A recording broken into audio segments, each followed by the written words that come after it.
जिन जिन के नाम से यहाँ पर जमाबंदी आप कायम करवाना चाह रहे हैं, जो भी हिस्सेदार है, अब सारे हिस्सेदार का जो है यहाँ पर आपको नाम इस तरीके से यहाँ पर देना पड़ेगा। ये जो पहला शेड्यूल नंबर 1 है, ये आपको इस तरह से भरना पड़ेगा और यहाँ पर जो भी हिस्सेदार है उसका सारा डेटा आप यहाँ पर आपको भरना पड़ेगा। आप कैसे भर पाएंगे? हिस्सेदार 1 का नाम आपको यहाँ पर देना पड़ेगा।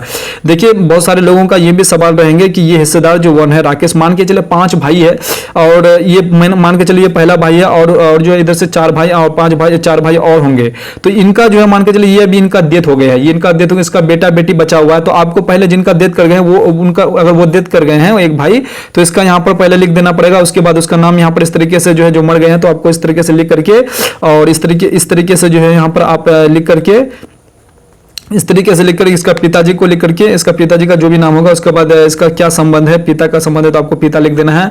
उसके बाद जाति कौन सा है, उसके बाद लिंग कौन सा है, उसके बाद इसका मोबाइल नंबर आपको दे देना है, आधार संख्या भी आपको यहाँ पर बैठा देना है।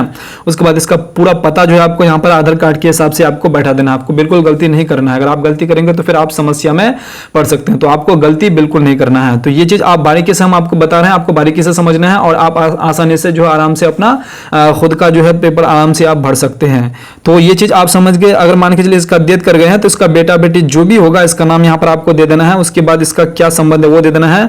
उसके बाद जो है यहाँ पर उसके बाद यहाँ पर पिता है या फिर क्या है वो आपको यहाँ पर भर देना है। उसके बाद जाति वगैरह ये सारा चीज इस तरीके से आपको यहाँ पर बैठा देना है, अगर ये डेथ कर गए हैं तब। अगर नहीं कर गए हैं तो इसी के नाम से यहाँ पर जो है जमाबंदी यहाँ पर चलेगा।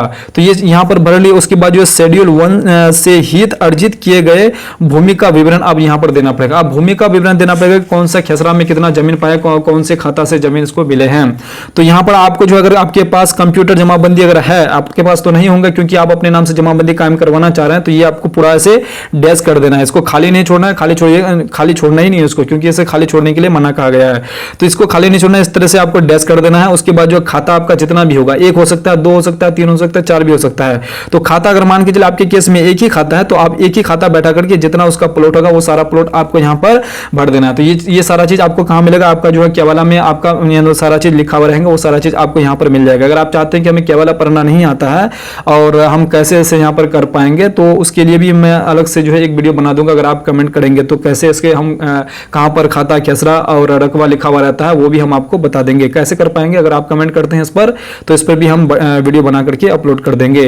तो यहाँ पर जो आपका प्लॉट संख्या आपको दिख रहा होगा, इस तरीके से प्लॉट ले लेना है। उसके बाद जमीन आपको देख लेना है कि कौन से प्लॉट में कितना जमीन है। अगर मान के चलिए एकड़ में जमीन है तो 1 एकड़ 15 डिसमिल आपको यहाँ पर एकड़ है तो यहाँ पर एकड़ में देना है, यहाँ पर ये खाना में आपको भरना है। अगर डिसमिल है तो ये खाना में आपको भरना है। 0 एकड़ 54 डिसमिल इस तरह से भर देना है। जितना भी डिसमिल होगा आपको इस तरह से भर देना है।